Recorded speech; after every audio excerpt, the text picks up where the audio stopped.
कल से social media पे काफ़ी ज़्यादा वीडियो वायरल हो रही है जिसमें शाहीन शाह अफरीदी और उमर गुल के दरमियान एक हेटेड आर्गूमेंट ऐसा लग रहा है कि वो हो रहा है। एक काफ़ी सीरियस किस्म की डिस्कशन हो रही है जिसमें बाद में सरफराज अहमद भी शामिल हो गए थे और उस वीडियो की बुनियाद पर शाहीन शाह अफरीदी को काफ़ी ज़्यादा लताड़ा जा रहा है कि तुम किस बात का एटीट्यूड दिखा रहे हो, तुम तो लंगड़े हो, तुम तो ये, अब तो तुम तो प्रीमियम फास्ट बॉलर भी नहीं रहे। उनके इस एटीट्यूड के लिए, उनके इस ईगो के लिए शाहीन शाह अफरीदी को काफ़ी बुरा भला कहा जा रहा है। और उमर गुल के जिस तरह के कल्ट फैन फॉलोइंग है वो भी काफ़ी ज़्यादा हर्ट हुए हैं कि शाहीन शाह अफरीदी इस तरह कैसे बात कर सकता है।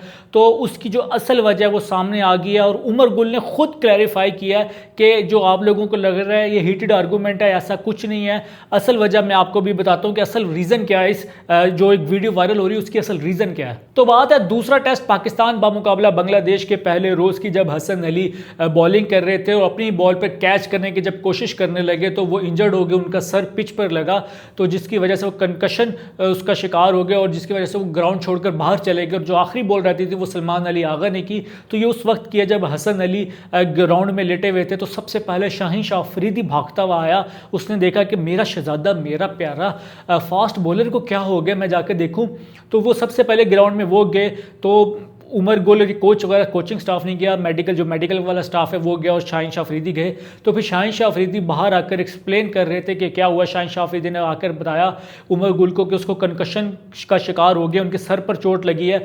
तो उमर गुल ने उनको आगे से कहा ठीक है, अगर वो मैच के लिए अगर वो अनअवेलेबल हैं तो हमारे पास सिर्फ आधे घंटे का टाइम है, हमने आधे घंटे के अंदर अंपायर को बताना है कि हसन अली की रिप्लेसमेंट शाहीन शाह अफरीदी है। तो तुम तैयारी पकड़ो, तो तुम किसी भी वक्त मैदान पर जा सकते हो अगर हसन अली फिट नहीं होता। तो उसी वक्त में सरफराज अहमद भी ग्राउंड में आ गए और उन्होंने पूछा कि हाँ क्या हुआ, उसके सर पर चोट लगी है। तो लोगों को लग रहा है कि अच्छा वो बात कर रहे हैं कि शाहीन शाह अफरीदी का सर के अंदर अकल, बेशक नहीं है, मगर अभी हम इसी टॉपिक पर रहते हैं, हम ज़्यादा दूसरी बातें नहीं करते। तो सरफराज अहमद भी हैरान थे कि इसके सर पर कैसे चोट लगी, वो तो डाइव वगैरह मार रहा था। तो वही डिस्कशन हो रही थी। अब शाहीन शाह अफरीदी ऐसा नहीं है कि वो जिस तरह के वो सीधा आगे बॉलिंग कर देगा, उसको पहले पूरा फिट होना पड़ता है, तैयार मेंटली भी प्रिपेयर होना पड़ता है, साथ फिजिकली भी प्रिपेयर होना पड़ता है। उसने कुछ टेपिंग वगैरह करनी होती है। आपने देखा होगा जब शाहीन शाह अफरीदी बॉलिंग कर रहे होते हैं तो उसकी बाजू पे टेपे शेपे लगी होती हैं।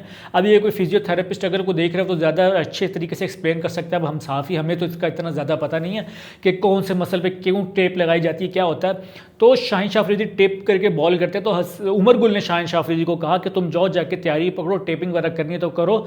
अगर हसन अली फिट नहीं होता तो हसन अली की जगह तुम, उसकी जो कंकशन रिप्लेसमेंट है, तो तुम मैदान में उतरोगे और तुम बॉलिंग कराओगे। और किसी को लग भी नहीं रहा था कि हसन अली का सर कैसे लग जाएगा, किसी को यकीन भी नहीं आ रहा था। हसन अली जब बॉलिंग कर रहे थे तो बॉल हवा में, उन्होंने खुद ही बॉल करी, वो कैच था, उन्होंने डाइव मारी।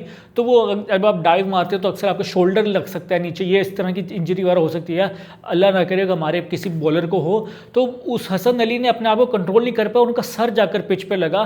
तो वो काफ़ी ज़्यादा उस वक्त एक मुश्किल सूरत हाल बन गई थी, सीरियस सिचुएशन बन गई थी। इसी वजह से हमारे जो कोच थे सरफराज, उमर गुल, हमारे फास्ट बॉलर शाहीन शाह अफरीदी काफ़ी सीरियस हो गए थे, टेंशन में चले गए थे, परेशान हो गए थे। और लोगों को लग रहा था कि ये सीरियस नहीं, ये गुस्से वाले, ये आपस में पता नहीं लड़ रहे हैं, इधर हीटेड आर्गूमेंट हो रही है, इधर कोई बहस हो चल रही है। तो उन लोगों को ये शक हो रहा था। दूसरी बात, जब वो क्लिप वायरल हुआ तो मैंने उस क्लिप को देखा। ये क्लिप टीवी में ऑन एयर नहीं हुआ था। तो जब क्लिप देखा, वायरल हो रहा था, मैंने देखा तो मुझे साफ पता लग गया था अच्छा ये उसी इंसिडेंट के बाद होगा। वो भी कह रहे हैं कि उसके सर पर चोट लगी है वो।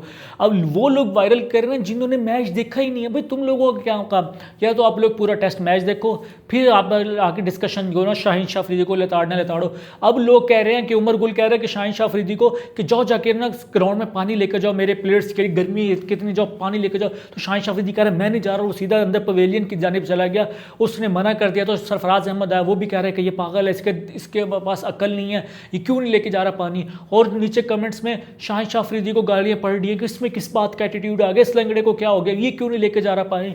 और भाई असल वजह तो जान लो। असल वजह ये थी कि वो हसन अली इंजर्ड हो गया, तो उसके बाद डिस्कशन चल रही थी, उसके बाद प्लानिंग चल रही थी कि नेक्स्ट लाहे अमल क्या होगा। मगर वो लोग बगैर देखे, बगैर सोचे समझे, वो किसी ने व्यूज़ की खातिर कह दिया कि लड़ाई चल रही है। अब शाहीन शाह अफरीदी की अगर आप हेट पोस्ट करेंगे, आप उसके अगेंस्ट कोई पोस्ट करेंगे तो आपकी वीडियो, आपकी पोस्ट वायरल जा सकती है। और जो कुछ नकली सहाफ़ी हैं वो इसका फ़ायदा उठा रहे थे, इसलिए उन्होंने इस पर पकड़ के वीडियो बना दी, इस पर पकड़ के व्लॉग बना दिया। जो जिस बंदे ने पूरा मैच देखा है, जिस बंदे ने बैठ के पूरा टेस्ट मैच देखा है, उसको पता लग रहा है कि हाँ ये हुआ था, पूरे दिन में ये हुआ था, उसकी वजह से ये वीडियो उससे रिलेटेड होगी। उनको तो समझ आ गया, जिसने कुछ भी नहीं देखा ना वो भी अपना बैठ के तज्जिया दे रहा था। तो खैर खुशाइन बात ये थी कि हसन अली थोड़ी ही देर बाद 15-20 मिनट बाद वापस फील्ड में आ गए थे, कुछ ज़्यादा सीरियस किस्म की चोट नहीं थी। ये पाकिस्तान के लिए तो खुशाइन बात है। और उसके अलावा देखा जाए तो पाकिस्तान तो इस वक्त मुश्किल का शिकार है। 400 से ऊपर का टारगेट हमने चेस करना है, 2 दिन रह गए हैं, तो दुआ करिएगा कि पाकिस्तान जीत जाए। तो यही थी, उमर गुल ने भी आके एक्सप्लेन कर दिया कि मैं हैरान हो रहा हूँ, मुझे लोग टैग कर रहे हैं एक्स पे कि भाई ये क्या चल रहा है, हमारी कौन सी लड़ाई होगी, हम तो एक प्रॉपर डिस्कशन ही कर रहे थे। तो इसी पॉइंट पर आज की वीडियो करते हैं इख्तिताम। उम्मीद करता हूँ आपको पसंद आई होगी। पसंद आई हो तो आपने वीडियो को लाइक करना है, अपनी राय का भी कमेंट में इज़हार करना है। आपको क्या लगा था, ये लड़ाई हुई है या कोई किसी चीज़ प्लानिंग की जा रही है, आप लोगों ने मुझे कमेंट्स में बताना है। फेसबुक पे देख रहे हैं तो आपने पेज को फॉलो करना है, यूट्यूब पे देख रहे हैं तो आपने चैनल को सब्सक्राइब करना है। खुदा नेगहबान।